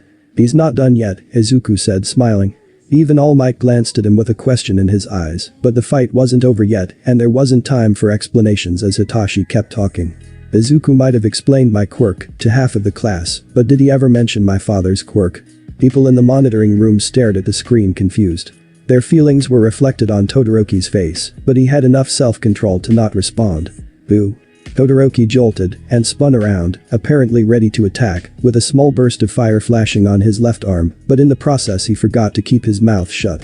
He stopped suddenly, as if he was caught in his own ice, and a devious smirk creeped into Hitachi's face. "Told you," Izuku said. "Get rid of this ice, and then let me restrain you." "How did he do it?" the headphone jack girl asked. "There is no way Todoroki would have fallen for that after staying quiet for so long," Yaoyorozu stated the obvious. "He said something about his father's quirk." She paused mid-sentence. Her head turned slowly away from the screen towards Izuku. Everyone except Tenya followed her example one by one. Izuku himself started squirming on his seat, getting uneasy with the constant and increasing attention. Some of these people hadn't reacted to him too badly, but not all were friendly either, and things could change. They were already wary about him taking Bakugo's quirk and now were increasingly focused on him. In his life so far it had usually meant nothing good and All Might's presence didn't help. He was torn between hatred and grief every time the man spoke. "Izuku?" Tenya asked, noticing his uncomfortable squirming. "Sorry, it has been quite a lot for one day. Are you sure you are okay?" All Might came closer. "It would be wisest to go too." He reached his hand to grab Izuku's shoulder. There was a lot that Izuku had tolerated and held himself back on, but that was too much. Just as the hand that had taken his father from him was about to reach him, Izuku jolted up and away from the man. His chair fell on the floor, the sound of the impact mixed in with the sizzle of a blue dragon blade. Izuku's other hand was partially open. All for one burned inside him, wanting to be used. Everyone jumped back. Even All Might took a step away as Izuku literally hissed at him. "Don't touch me." "Midoriya," All Might started, but his voice only made Izuku's expression harden. "Izuku?" Izuku blinked and glanced at Tenya. He didn't resist when a larger team grabbed his arm right above the burning blade. He even reduced the temperature instinctually with Tenya's hand so close, and the blade turned into a more traditional orange. Tenya used his other hand to pull the chair back up. Izuku finally extinguished his blade once Tenya was standing between him and All Might. He looked at the floor. Sorry. Wow, what was that about? One of the boys with blonde hair asked Kaminari if Izuku wasn't wrong. Midoriya, Ida. It is not my place to tell, and I ask that you do not try to inquire about the matter from Izuku. You will only make things worse, Tenya said firmly, and turned to face All Might. With all due respect, sir. Do not try to touch him, or come closer than you have to. Very well, All Might responded. How's Tashi doing? Izuku asked, trying to ignore the large man. He just tied up Todoroki with the capture tape, Yaoyorozu answered. How many quirks have you given him? Many of the slower members of the class looked surprised as she stated something that apparently hadn't been obvious yet. He has 2 quirks, Izuku said quietly. Tashi's father wanted to help him and gave him his own quirk after we got admitted to UA. So manly, Kirishima said randomly. Wait, you can give quirks to other people? Kaminari asked. If I choose to, and someone gives up a quirk to give away, Izuku said, now focused on the screens again. Shoji had realized something had gone wrong and was running through the building with extra ears formed on his arms. He reached the correct floor with little time to spare. Ejiro jumped out of a nearby door, trying to catch his opponent by surprise like Tenya had done, but before his tail even swung at Shoji, the 6-armed teen was already ready to grab it and swung Ejiro on the ground, much like Izuku had done to Bakugo. Izuku smiled. Ejiro deserved that after how he treated Hitachi. Hey! Hitachi shouted from down the corridor. Shoji visibly shook but he didn't say anything to respond. Even as 3 of his arms extended and split to restrain Ejiro, the rest of him was frozen in place, staring at Hitachi. A few seconds later he slapped one of his free hands on the mask covering his mouth and began running at Hitachi. What is wrong with an octopus man? Even though Izuku knew Hitachi was just trying to make Shoji respond, he grimaced at the insult that Shoji most certainly had heard too many times. Hitachi's words seemed to shake Shoji, so he was likely also using surprise with his words. Still, Shoji resisted and reached out with his remaining 2 arms that stretched towards Hitachi at high speed. He evaded them with the same grace he had done with Todoroki's eyes and slammed Shoji's arm with one of his forearm guards. It was unclear if he managed to actually hurt Shoji, but it didn't seem to slow down his 6-armed opponent, who promptly spun around and threw Ejiro at him. Hitachi avoided his flying ally, but in the narrow corridor it was enough of a distraction that he narrowly failed to do the same with Shoji's second grapple, this time not slowed down by dragging around another person. His opponent's much thicker arms fully encircled and restrained Hitachi, and Ejiro suffered the same fate almost at the same time. Izuku's face dropped seeing Hitachi lose, but the analytical side of his mind was already hard at work on picking the fight apart. It is quite surprising that Shoji was able to resist responding to Hitachi, Tenya commented. Yes, Izuku mumbled and brushed his chin. He has used his transforming arms to speak so far. Maybe he can't or isn't used to speaking normally with his normal mouth. That could have impacted his instincts when reacting to surprise. Or maybe he is just more focused and could resist it unusually well. The hero team wins. All Might declared, and Izuku tensed. Then he got up. I guess I'll go to see the nurse. At least the loudmouth won't be there. That is good, Tenya said, though can you do that without ending up in another fight with Bakugo? Izuku froze. Shit. Language, All Might said. Shut up, All Might. Izuku, Tenya pleaded. Izuku took a deep breath and sat back down, trying to ignore the muttering of the class. I'll go after Bakugo gets kicked out of there. Midori, All Might said with some mix of concern and demand. Shouldn't you be preparing the next teams for their battle? Izuku asked. Right, the so-called hero said slowly and left the room with the next group of students. Izuku visibly relaxed, and while he wasn't ready to slump down in front of most of the class, he did lean against the backrest of his chair, looking at the ceiling. He had probably screwed up again and would need to come up with an excuse of hating All Might that didn't involve his father.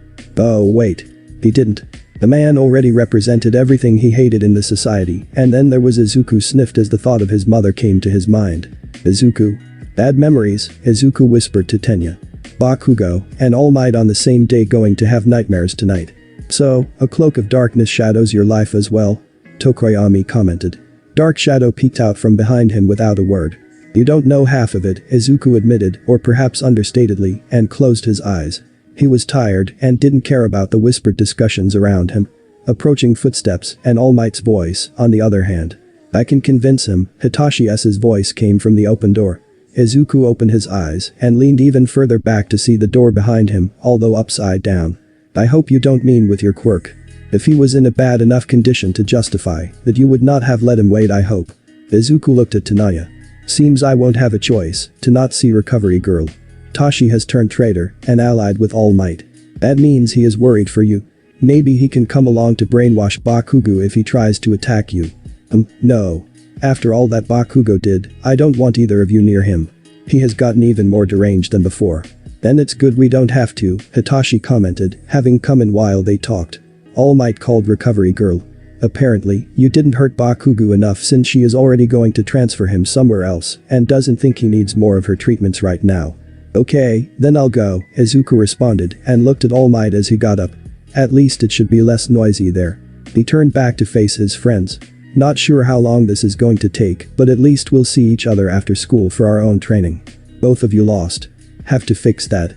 Both of them shuddered as Izuku walked out of the room. Izuku grimaced as Recovery Girl kissed him. That was seriously how her healing quirk worked, literally kissing injuries away, while also making him even more tired than before. What are they teaching you this year?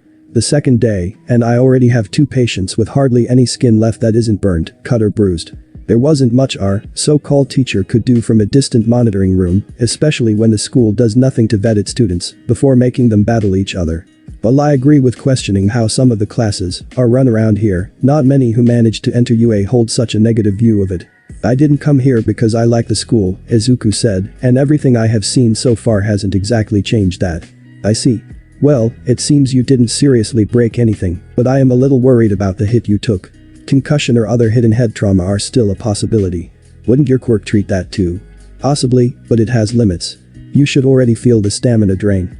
Also, the brain is quite a complex and finicky thing. Never can be too sure about injuries to the head. It is probably nothing, but to be sure it would be best if you weren't alone for 24 hours. Is there someone who can stay with you overnight? I started to live in Izuku, but stopped to smile. Yes. I think I can arrange that. Now if you don't get any new symptoms by this time tomorrow, everything should be okay, but come to me, or visit a hospital, if you notice anything. You really should be more careful with quirks you have no experience of. Yay, well it is kind of hard to get any practice on many quirks. There aren't many people who would offer their quirk for practice. The only one I've gotten to keep came from a villain. I can take quirks, not copy them. I know how your quirk works. As the nurse, I am expected to know how students' bodies work in case it impacts their medical needs. You'd be surprised how much even the simplest mutation can impact a person's treatment. I'm not so old I would mix your and Monama's quirks. Monama's? Izuku asked. You haven't met him yet. I guess they put him in a different class. He's another new hero course student. Apparently, he can temporarily copy other people's quirks. Izuku did his best to maintain a neutral expression. The quirk copier was indeed at UA. His father would be happy. Izuku briefly wondered what kind of person this Monama was. There were some, even a few, people at UA he'd rather not take quirks from, so he'd have to find a chance to test Monama's personality. Since Monama wasn't in Izuku's class, he had to be on the other hero class 1B. Izuku wondered what kind of opportunities there would be to make contact with them. Did the 2 classes have common lessons or training? Well, I have done what I can right now. There's a shower so you can wash out the blood and whatever else you have gotten on yourself. Be careful. The freshly healed parts of your skin can still be sensitive, and please change clothes. I'm sure some of the girls wouldn't mind, but most people would not consider that an appropriate attire. I will. Thank you, Izuku said, blushing a bit at the last comments, and got up. He grabbed his bag with his school clothes and headed to the bathroom adjacent to the nurse's office. Taking off the hero costume, it didn't even feel like a piece of clothing anymore. He'd need to get tougher fabric for the next one. He took a moment to check on himself in the mirror. Any injuries that would have been visible once he got properly dressed had been healed by Recovery Girl's quirk, with only some red tint, dust, and drying blood left on his skin. He let the regeneration quirk out of the cage he had forced it into, and soon felt much better and fresher, not even as tired as he had been before. Headache and dizziness he had started developing also disappeared. At least Recovery Girl had been competent in her diagnosis, but since he couldn't tell people about his quirk-enhanced healing, he still needed an excuse to have a sleepover. Combining the rapid healing with a shower, and he was like a new man, as if the day's training had never happened, at least physically. A dark part of his mind couldn't help but wondered how long it would take Bakugo to feel as good. He shoved his ruined hero costume into his backpack and headed out. He still should have had time to catch the last match. He stepped into the corridor only to meet Izuku leaning onto the wall outside the nurse's office. He looked even more tired than usual if that was possible. Are you feeling alright? The hobo-looking teacher asked. Pretty much, Izuku said, and paused. Recovery girl thinks I shouldn't be alone till tomorrow. How are you going to arrange that living alone? Izuku stopped. How do you know that? Aizawa turned to face him and sighed. I was briefed by Principal Nezu before the school started, he said, and paused for a moment. I won't lie to you, many people are concerned for your quirk's potential for evil. Izuku looked at him for a moment and continued walking. Right. Blowing people up is all okay, but being even able to threaten their quirks. We both know it is not just that, or at least I hope you do. There are definite biases coloring people's views of your quirk, but that does not change the potential power it could grant you, which exceeds pretty much any other quirk. So, either I am too powerless, or have too much power, to be treated with basic human decency. Don't try to teach me about biases. Maybe, but sometimes biases have reasons, good or not. In this specific case, Aizawa paused. There has been one other person who could do what you can. He was really going to talk about it. Izuku tensed. He could have feigned ignorance, but Tenya and Hitachi already knew that he knew about the man. Izuku sighed and prayed he wasn't being incredibly stupid. Are you going to tell me about All for One? This time it was Aizawa's turn to stop and face Izuku, who didn't return the gesture, finding the floor ahead of him much more interesting. How do you know that name? I suddenly got a quirk unlike anything I had ever heard of that everyone hated, Izuku said after a few seconds. I spent months trying to find anything about any similar quirks to prove them wrong. He paused. Wasn't exactly happy about what I found. I think some part of me believed they were right. Then me and Tenya had to do a history assignment on him at Same.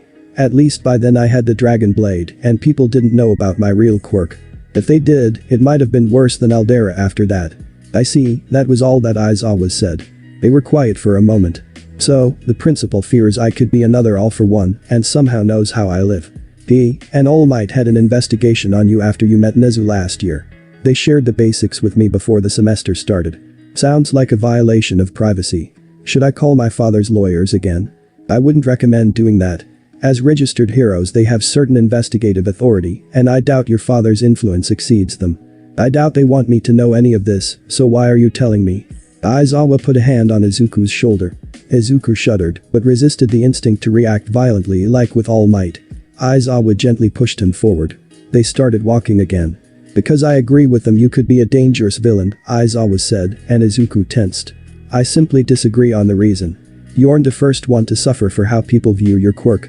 Unfortunately, that shows in the crime statistics. At least to a degree those biases are a self-fulfilling prophecy. The difference is that unlike most of them, you will most likely have the power to change this country, for better or worse. Which one depends on you. And that is why you are telling me all this. Aizawa sighed. No one is born a villain any more than a hero. As a teacher part of my job is to make sure none of my students turn into one, regardless of how they were treated before. If you want to help people in a similar position, you can, but do it right. I will try to be the non-prejudiced teacher you probably never had. Starting with the truth seemed like a good start. So, Mr. Rational Deception, thinking that threatening to destroy people's dreams is fun wants to act trustworthy. It was. Spare me your excuses, Izuku cut Aizawa off. Neither spoke for a long while until Izuku finally broke the silence. What does All Might have to do with all this? All for One was his enemy for a long time. Of course Izuku already knew that, but how much was he supposed to know? The research he had found hadn't really addressed what happened to his father. What do you mean? He asked. All for One ruled literally a century ago. I don't pretend to like All Might, but I wouldn't call him that old. I don't know many details myself, but apparently All for One got some kind of life-extending quirk. He only died 6 years ago in a fight with All Might. Izuku struggled to contain the rage bubbling within himself. Literia. Figures he would have killed the only other person with the same quirk. If you are wondering if you could have learned more about your quirk, don't bother. All for One wasn't someone you'd want to meet. If Aizawa had only known. You don't have to like that idiot, Aizawa said, but it better not impact your studies. Huh? I am talking about All Might.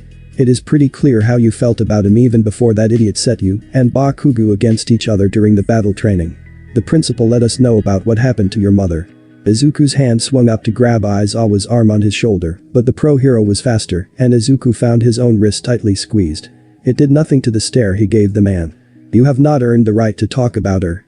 For a long moment Aizawa stared at him without a word, and Izuku responded in kind. Eventually he released Izuku to facep him and pushed his hair up. Seems I have more work to do than I thought. Unfortunately, there is a more urgent matter. Where are we going? Izuku asked, looking around. Principal's office, Bakugo, is already there. I expect the two of you to not kill each other while we discuss what happened during the training. You are the ones that allowed him into UA in the first place. Does this school actually care about anything but a person's fighting talent and quirk? There is a background check process with police and previous school's records actually. Both of you came out clean. You actually trust the previous schools to tell you the truth, Aldera especially. When was the last time any school told you anything that got a student refused? Aizawa looked at Izuku, a question in his eyes. Having a student go to UA, let alone the hero course, is one of the most prestigious achievements a school can have. Why would they give that up just because said student is a violent bully with anger management issues and an ego so big the neighbors complain about the shade? Especially when most of the bullying for years was targeted at a useless quirkless kid and then someone who everyone feared anyway. But I guess UA can't be expected to figure that out before putting people in combat training with potentially deadly quirks. You are too busy investigating people whose quirk the principal doesn't like. Then that should be corrected. It's a bit late for that. You should have expelled him as soon as he tried to attack Tashi at the latest. Tashi? Aizawa asked. Tashi Shinso, Izuku clarified. If you think those actions went unnoticed, you are wrong. Not every matter is dealt with in front of the students. Today, however, the principal wants to hear from everyone involved. Aizawa stopped as he spoke, and Izuku realized they were standing in front of the principal's office. One more thing, Aizawa said more quietly than before. I am not supposed to tell you many of the things I did, so keep quiet. It saves both of us trouble. Once Izuku nodded, Aizawa knocked and opened the door. Izuku wasn't sure whether to frown or smile as he entered since Bakugo was present, but so were Tenya, Hitachi, and Tokoyami, still in their hero costumes, seated on a sofa on the side of the room opposite Bakugo. Principal Nezu was sitting behind his desk and gestured at Izuku to step in. I am glad to see you looking so healthy. Are you feeling fine? Still aching, Izuku lied. Recovery girl thinks there could still be a risk of concussion or something. She doesn't want me to be alone before tomorrow. Have to ask someone to come visit. He was speaking in a tone suggesting this was a bad thing, but at the end he glanced at Tenya and Hitachi, who showed a discreet thumb up. He barely reached the sofa and was sitting between the two when Bakugo, whose arm was in a sling, blinked and seemed to notice his presence. Give back my quirk. Izuku froze for a moment, then turned as a tired expression made its way on his face. Fears of the past were gone. Bakugo was standing on the other side of the room. His eyes were empty, and his ever-present arrogance had been covered by a strong tint of desperation. Still, his hands were up and open in the exact way as when he was prepared to use his explosions or threaten Izuku with them. Even now Izuku could imagine small explosions sparkling on those hands, despite the power of that quirk flowing within his own body now. He stole my quirk. Make him give it back. No, expel that villain. Bakugo, Nezu said with a threat in his voice that was unbecoming of his small stature. The word expel is relevant to this discussion, but not when it comes to Midoriya. Bakugo stared at the principal for a moment, surprise in his eyes, but it quickly reverted to confusion, and there was an increasingly angry tone in his voice as he spoke. He stole my quirk. I can't be without my quirk. I used mine in an exercise where use of quirks was explicitly allowed, Izuku said, and you lost the privilege of me caring how you feel over the past decade. Give it back. There was a knock on the door. Come in, Nezu called. President Mick opened the door and stepped aside to let a fuming Mitsuki Bakugo inside. What did you do now, you brat? She hit the younger Bakugo on the head as soon as she got close enough. Izuku barely held back a smirk. Aizawa on the other hand rubbed his forehead in disappointment, or perhaps he was now just expecting to have more work to do. I did nothing. Bakugo screamed back, some life returning to his eyes. That villain stole my quirk again. Again? Aizawa asked.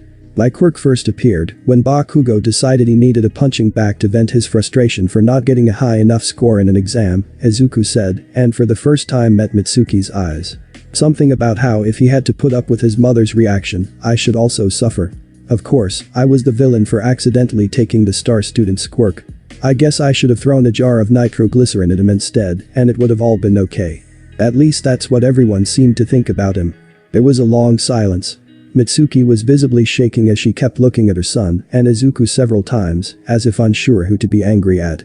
Principal, Aizawa said suddenly, don't you find it curious that while Midoriya's first use of his quirk were clearly recorded, the other things he has described never came up in school records during Bakugo's pre-admission background check? I do. Young Ida and Shinso brought up the same concern, although they can only provide second-hand information. Nezu looked at Izuku. Anything they have said is the truth, Izuku said. They know more about Bakugo's villainy than his own mother. How dare you say that? How would they know anything about my Katsuki? Izuku stared at her for a long time. The silence was only interrupted by the younger Bakugo's angry huffs. Let's just say my father jokes about how much money he has saved on therapy thanks to them, Izuku responded. Ahem, Nezu interrupted the following silence. Well, this is a most serious matter. We cannot take formal action on it until a proper background check is conducted. Formal action? Mitsuki asked. Being a hero is not just about the physical ability to do the job, Aizawa said. We teach combat skills and quirks that could easily be used to kill. Filtering out unstable or overtly violent people is a key part of the admission process that overrides any other grade or exam, or at least it is supposed to.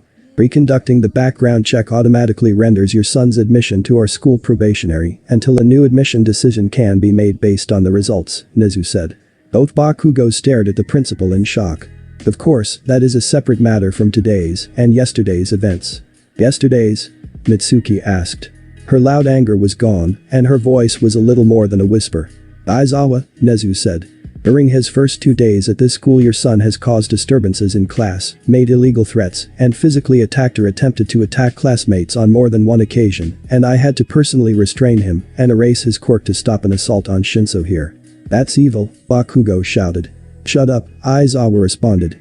Today he completely refused to cooperate with his teammate, disregarded the goals of the training scenario, seemingly only interested in injuring Midoriya, continued fighting even after being defeated according to the rules of the exercise, and in doing so used clearly excessive and potentially deadly force against the direct order of a teacher, causing not only significant property damage, but high risk of injury or death to himself and no less than 3 classmates, Midoriya especially.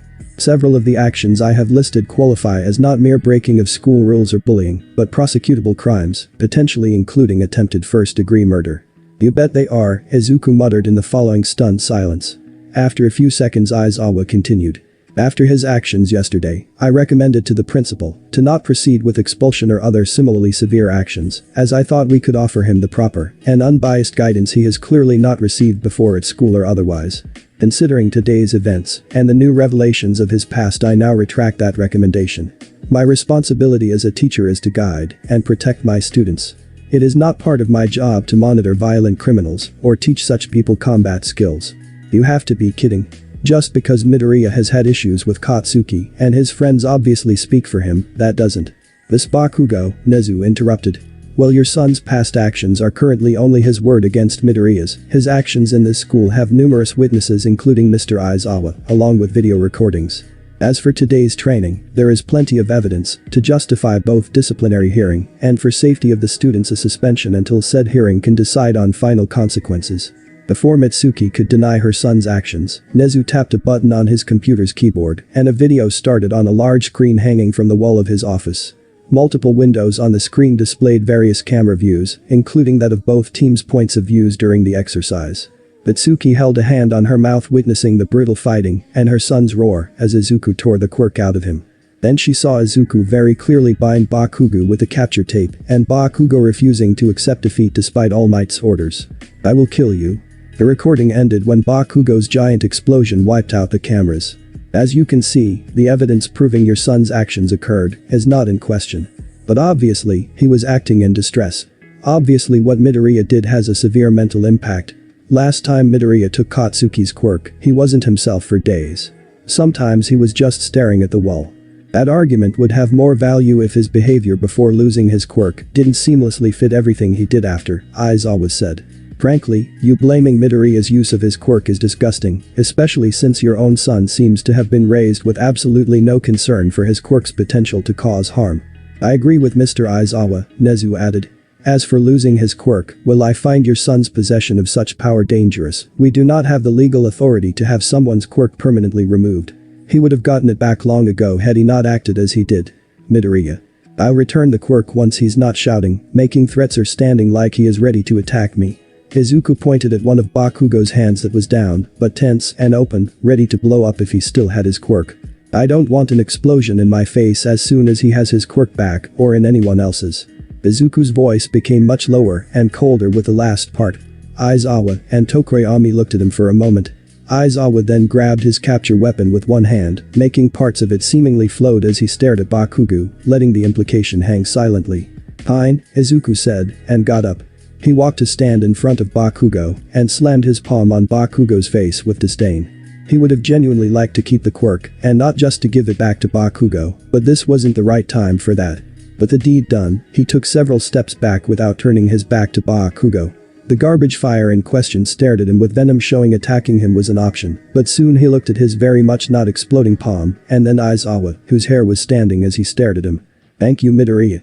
You and your friends can go. The lesson is likely ending already, but see if All Might has any final words to share." Izuku turned away without a word while Tenya gave enough bows and thanks for all of them. They walked out of the office, and a few meters down an empty corridor Izuku stopped to lean his back against the wall. "Are you okay?" Tenya asked. "You should see Recovery Girl again if..." "It's not that. It's been a long day, and now that.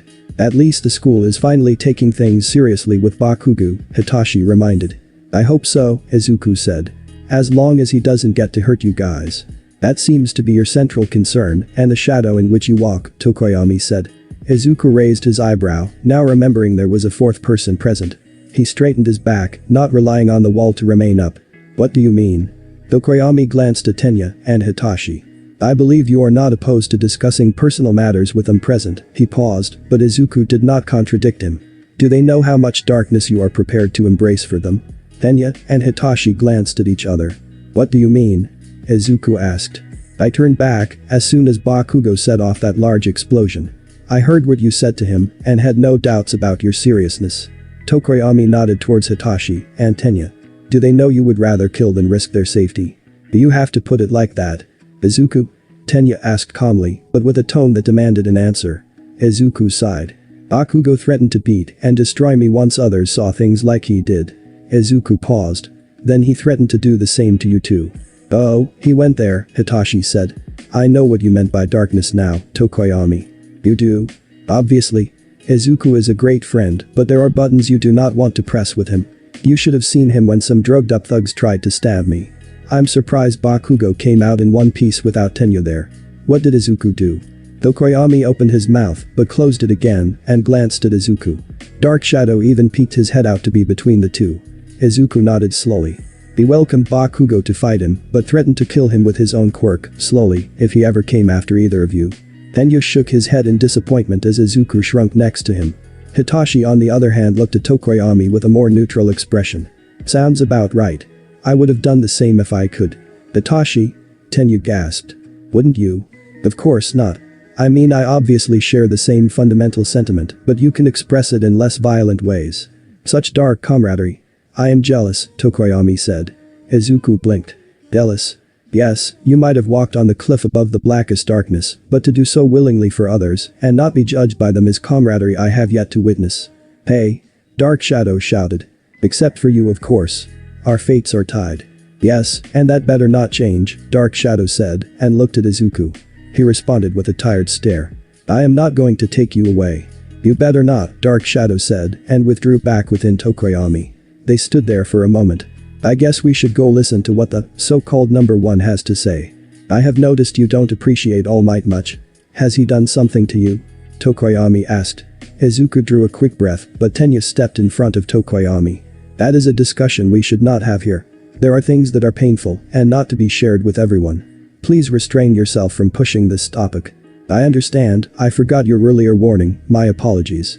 "Don't worry about it," Izuku said. "Let's just go." After that incident they walked in silence towards the training grounds until All Might whooshed past them, not even stopping to check on them. Izuku wasn't interested in talking to the man, but one would expect a teacher to check up on a student he last saw injured heading to the nurse. "What was that?" Hitachi asked. "All Might," Izuku and Tenya said simultaneously. "How could you tell?" "I didn't even see him before he had already passed us," Tokoyami asked. "If you can't see something coming in a battle you can't dodge it," Izuku said and shrugged. "Plus, Tenya's quirk is speed-based, so it probably also impacts his perception. The rest of us have to manage with training alone." "I know what you are thinking," Hitachi said, "and I'm already feeling sore. Just because we need to have a sleepover doesn't mean you can skip on our training." I know, pain first, movie second, no coffee before morning." I got a new fancy espresso machine, Izuku said. Hitoshi's expression brightened. I don't think so, Izuku, Tenya interrupted. You said recovery girl wants you to be monitored in case of concussion. I cannot allow you to strain yourself until we can be confident of your health. But Izuku started. No buts. We will escort you home and make sure you don't endanger yourself. Izuku stared at Tenya for a long time. Unlike with Bakugo, or even All Might, this time he was powerless to fight back. Fine, he agreed, but don't think that will let the two of you off easier. Such mastery of the dark, Tokoyami said, and looked at Hitoshi. I do not know how your private training usually goes, but you have my condolences. Thanks. If All Might has left the training area, there is no point for us to return there, Tenya noted.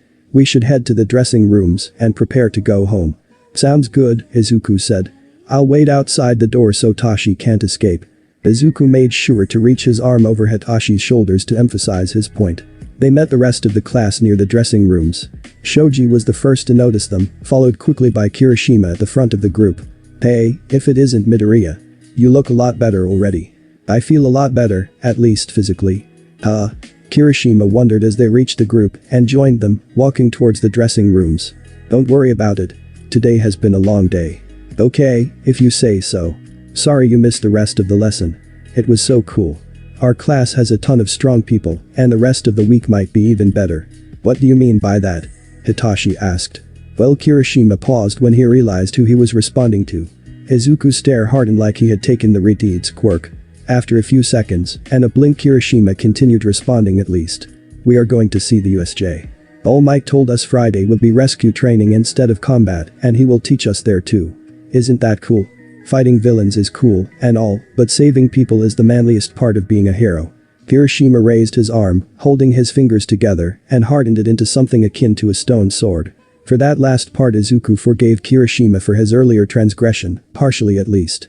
However, thanks to still having his arm on Hitoshi, he felt Hitoshi shake a bit and he quickly looked away from Kirishima. Kirishima didn't notice as he kept talking.